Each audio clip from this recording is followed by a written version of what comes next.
Claire Halleux fait du maroilles depuis près de 30 ans. Un joli petit fromage carré qui a besoin de l'humidité de la cave en brique pour développer sa belle robe orangée. Une teinte obtenue avec l'aide d'une bactérie particulière. On fait travailler les bactéries. Fromager, c'est presque un métier de feignant. On les fait bosser, mais il faut les contrôler, c'est-à-dire qu'il ne faut pas qu'elles fassent n'importe quoi, ces bactéries. Donc c'est à nous de gérer, à vérifier, à encadrer, à gérer en termes de température, de toutes ces choses-là, quoi. L'un des secrets de son maroilles, c'est l'extrême fraîcheur du lait. Quelques dizaines de mètres seulement séparent l'étable de la fromagerie. Il n'est ni refroidi, ni pasteurisé, ni écrémé.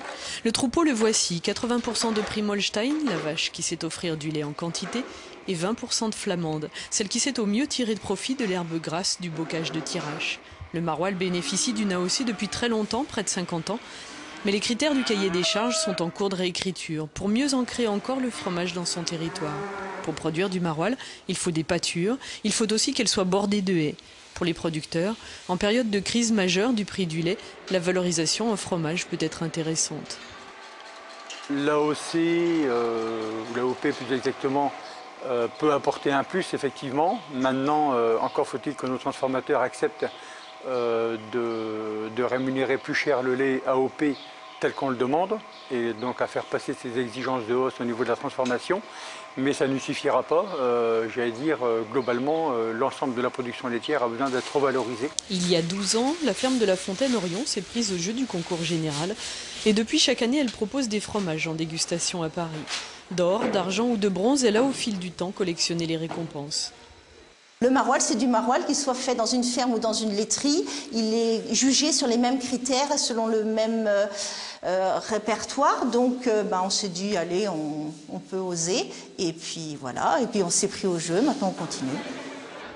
Ici, nous sommes à Paris. Autour des tables, les jurés du concours général. Les maroilles y sont totalement anonymes. Ils ne sont pas très forts de loin, donc c'est aussi une caractéristique. On ne peut pas non plus avoir des fromages qui sont trop forts de loin, parce que alors là... Les critères d'appréciation sont scrupuleusement codifiés.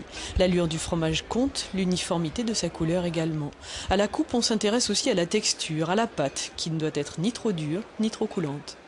Les gens qui sont au jury maroilles, il y a quand même des professionnels, parce que le maroilles, c'est un goût qui est le sien et qu'il faut aussi connaître en tant que juré.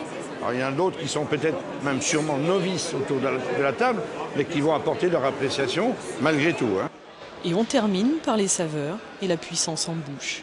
On en a goûté un qui nous a plu vraiment et qu'on a déterminé comme le meilleur. Donc, mais après, c'était pour le suivant, à dire est-ce qu'on peut en trouver un deuxième ou est-ce qu'on reste sur uniquement le premier. C'était un petit peu la discussion là, du moment.